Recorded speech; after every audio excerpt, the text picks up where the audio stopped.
প্রিয় ছাত্রছাত্রীরা, তোমরা শুনতে পেলে আমাদের মাইনুল বাবুর কথা।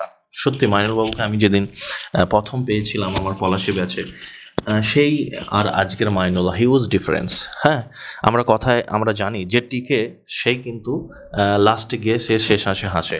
তো মাইনুল বাবু আমার চাক্ষুষ প্রমাণ। প্রচুর পলাশির ব্যাচে প্রচুর ভালো ভালো ছেলে মেয়ে আছে, তো আজকে মাইনুল তাদের সবার থেকে কিন্তু আগিয়ে গেছে। কারণ মাইনুলের পরিশ্রমের এবং নিজের প্রতি যে ডেডিকেশন, নিজের প্রতি যে অনেস্টি, এটার অভাব কিন্তু ও রাখেনি। আমি যখন যেখানে ডাকি ও কিন্তু ছুটে চলে আসে। তো আজকে মাইনুল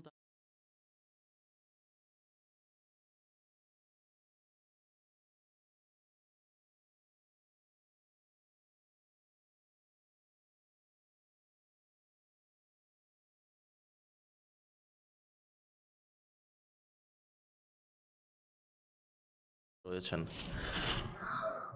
আমরা এসআইয়ের প্রিলিমস এক্সাম কমপ্লিট করেছি। সেখানে দেখা গেছে প্রচুর ছাত্রছাত্রীদের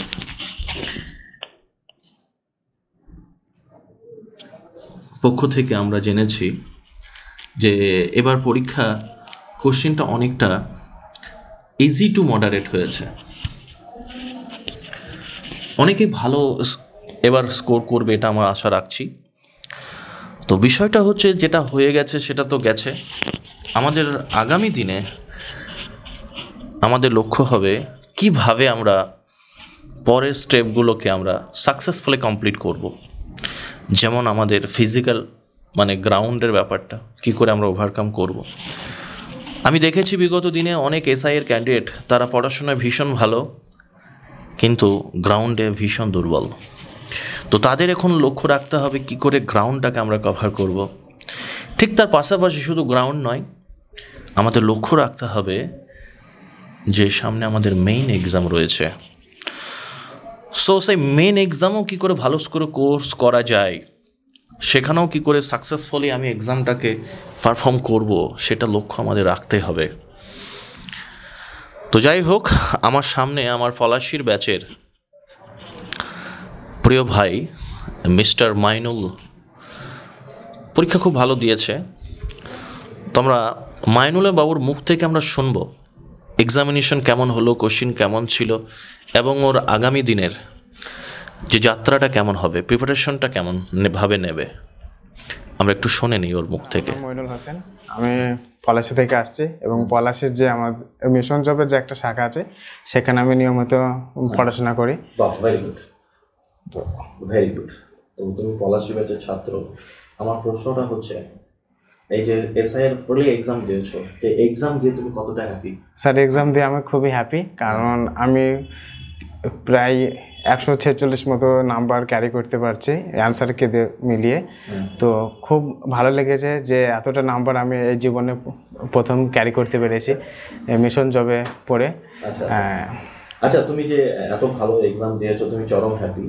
আমার প্রশ্নটা হচ্ছে, তুমি মিশন জবে যে প্র্যাকটিস করো, যেমন ম্যাথমেটিক্স প্র্যাকটিস করো, তো সেই মিশন জবে ম্যাথমেটিক্স প্র্যাকটিস করে প্রিলিমস এক্সামের নিরেখে ওখানকার যে কোশ্চেনের প্যাটার্ন আর আমাদের যে প্রশ্ন প্যাটার্ন, সেখানে তোমার কতটা সাপোর্ট করেছে বা কতটা তোমাকে হেল্প করেছে? স্যার, খুবই সাপোর্ট করেছে, কারণ আমাদের যে মিশন জবে যে ম্যাথের যে প্র্যাকটিস হয় ওখানে একদম সেম ওই রকম টাইপেরই কোশ্চেন, একদম সেম। বা ভেরি গুড।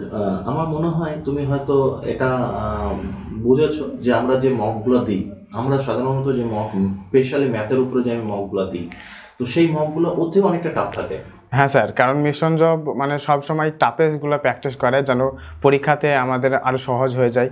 মানে পরীক্ষাতে যা থাকে তার থেকে মিশন জব অনেক টাফেস্ট অঙ্ক আমাদের আমরা প্র্যাকটিস করি। ভেরি গুড, একদম ঠিক। সেই সঙ্গে তুমি দেখো ম্যাথ, সেই সঙ্গে রিজনিং এবং জিকে প্রশ্নগুলো দেখো, আমরা যেরকমভাবে প্র্যাকটিস করি, আমার মনে হয় তোমার কোনো কষ্ট হয়নি। হ্যাঁ স্যার, কোনো কষ্ট হয়নি, কিন্তু এই রিজনিংটা আমার একটু কষ্ট হয়েছে। মানে রিজনিংটা আমি একরকমভাবে করেছি, বোর্ড আর একরকমভাবে অ্যান্সার নিয়েছে, মানে 2-3টি কোয়েশ্চেন, এই জন্য আমি একটু দুঃখিত এই রিজনিংয়ের জন্য। সে হতে পারে বাবু, এক্সাম মানেই কিছু কিছু জায়গায় বাবু তোমার এরকম সমস্যা হবে, তার জন্য দুঃখ পাওয়ার কিছু নেই, তোমার নয়, এখানে অনেক ছাত্রছাত্রীদের হয়েছে। ওকে, বেশ। এরপরে হচ্ছে তুমি এই যে তোমার এসআই এর প্রিলিম হয়ে গেল, এরপরে তোমার গ্রাউন্ড থাকবে, মেইন থাকবে, তো তার জন্য তুমি এখন প্রিপারেশন শুরু করে দিয়েছো তো? হ্যাঁ স্যার, আমি গ্রাউন্ডে বেশ মোটামুটি ভালো, কোনো অসুবিধা নেই, কিন্তু আমার লক্ষ্য আছে যে মেনটা আমি কিরকম ভাবে পাস করে যাব। আমার টার্গেট থাকবে মেনটা যাতে আমি পাস করি, কারণ গ্রাউন্ডে আমার কোনো ভয় নেই, কোনো প্রবলেম নেই, কারণ মেনে আমার খুব প্রবলেম আছে। তো মেনের জন্য আমি একটু ভালো করে পড়াশোনা করার চেষ্টা করছি। নিশ্চয়ই তোমার যেমন ধরো বিশেষ করে ইংলিশের যে রাইটিং, হ্যাঁ স্যার, তো এগুলো তোমাকে প্রকাশ করতে হবে। স্যারকে তুমি বলবে হ্যাঁ যে স্যার রাইটিং স্কিলগুলো আমাকে একটু ভালো করে দেখিয়ে দিন, আমার মনে হয় না তোমার সমস্যা হবে। ঠিক আছে স্যার। আমি যারা পলাশির ব্যাচে যারা ধরো পড়তে চাইছে, হ্যাঁ বেসিক্যালি যারা পলাশির ব্যাচে আসতে চাইছে বিভিন্ন চাকরির জন্য, যেমন কয়েকদিন আগে আমাদের পিএসসির যে এক্সাম ওখানে রেজাল্ট আউট হয়েছে, সেখানেও আমরা দেখেছি পলাশির ব্যাচ থেকে পাস করেছে, তো আমরা ভীষণ হ্যাপি। পলাশির ব্যাচে কিন্তু ছেলে মেয়েদের বেশ ভালো প্রোগ্রেস। ঠিক, তো তুমি পলাশির ব্যাচে যারা ধরো কম্বাইন্ড ব্যাচে প্রিপারেশন নিতে চাইছে, সে পিএসসি হতে পারে, সে ডাব্লিউপি হতে পারে, হোয়াট এভার, সে গ্রুপ সি গ্রুপ ডি এর জন্য প্রিপারেশন নিতে পারে, তো তাদের জন্য তুমি কি বলবে? পলাশির ব্যাচটাকে কি সাজেশন দেবে আসার জন্য? হ্যাঁ স্যার, কারণ সামনে আমাদের অনেকগুলো পরীক্ষা আছে, WB constable, KB constable, group C, group D, এই প্রচুর পরীক্ষা সামনে এবছর আমাদের। তো যারা আসতে চাইছে, ভাবছে যে প্রিপারেশন নেবো, একটা ভালো কোচিং সেন্টার আমাদের চাই, তো তাদেরকে আমি বলবো যে মিশন জবে আসুন আপনারা, আর আপনাদের নিজের দক্ষতাকে কাজে লাগিয়ে সাকসেসটা। ঠিক ঠিক ঠিক, ভেরি গুড, খুব ভালো লাগলো বাবু। আজকে আমার মনে হয় যে তোমার এই যে ডাব্লিউপি যে প্রিলিমস এক্সাম তুমি এসআই দিয়েছো, সেখানে তোমার ভালো হওয়ার পিছনে আমার মনে হয় সব থেকে বড় জায়গাটা সেটা হচ্ছে আমাদের নিয়মিত মক টেস্ট দেওয়া। হ্যাঁ স্যার, তাই না? তুমি সেই সুদূর পলাশি থেকে তুমি বহরমপুর এসেও মক দাও। হ্যাঁ স্যার, তো এই মকগুলো তোমাকে কতটা হেল্প করেছে? খুব হেল্প করে স্যার, কারণ মক দেওয়ার মাধ্যমে যে আমার যে দক্ষতা, মানে মেন এক্সামে যে আমি কিভাবে দেবো, কিভাবে সময় ম্যানেজমেন্ট করব, এ সম্পর্কে আমার জ্ঞান হয়, আর সেটাকে কাজে লাগিয়ে আমি এত নম্বর কারিগর পেয়েছি। Very good. তো আজকেও তো তুমি মক দিলে? হ্যাঁ স্যার, আজকেও মক দিলে? হ্যাঁ স্যার। তো আজকের মকটা কেমন লেগেছে তোমার? খুব ভালো লেগেছে স্যার, একদম সুন্দর পরিবেশ, মানে পরীক্ষার হলে যেরকম পরিবেশ থাকে সেরকম পরিবেশ, খুব ভালো লেগেছে।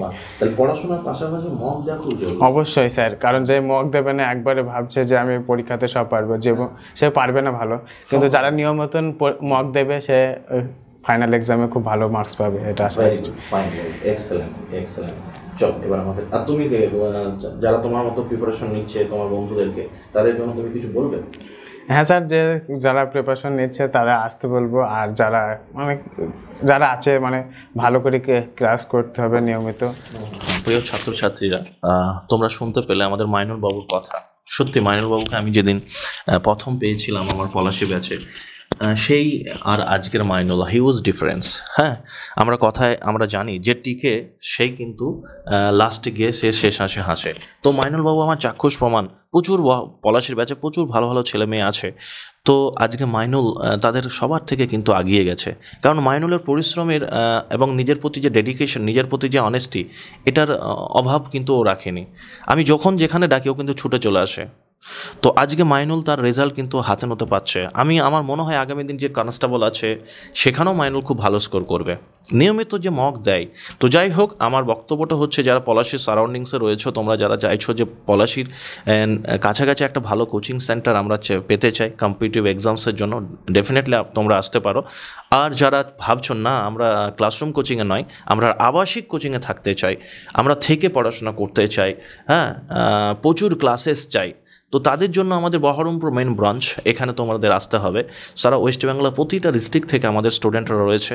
হ্যাঁ, সেখানে ডাব্লিউপি থেকে শুরু করে কেপি, আবগারি, এসএসসি, জিডি এবং আর্মি থেকে শুরু করে সমস্ত ডিফেন্সের এক্সামের জন্য প্রিপারেশন এখানে খুব ভালোভাবে, হ্যাঁ প্রতিটা সাবজেক্টের এক্সপার্ট রেখে, বেসিক ব্যাচ, ফাউন্ডেশন ব্যাচ যেটাকে আমরা বলে থাকি, এবং অ্যাডভান্স ব্যাচ যেটাকে আমরা প্র্যাকটিস ব্যাচ বলে থাকি। সুতরাং সব রকমের ব্যবস্থা রয়েছে। তোমরা খুব দ্রুত চলে এসো যারা ভাবছো যে আমাদের এরকম একটা সুযোগ দরকার। চলো আজকে আমরা এখানেই রাখলাম। তবে আমি যেতে যেতে এই কথাই বলবো, যারা প্রিলি এক্সাম খুব ভালো দিয়েছো, তোমরা চেষ্টা করো কিভাবে পরের স্টেপগুলোকে সাকসেসফুলি আমরা পারফর্ম করতে পারি, সাকসেসফুলি আমরা কমপ্লিট করতে পারি, সেই দিকে আমাদের ফোকাস রাখতে হবে। যদি আমাদের মিশন জবের সাপোর্টের প্রয়োজন হয়, ডেফিনেটলি তোমরা আসো, আমরা রয়েছি তোমাদের সঙ্গে। চলো।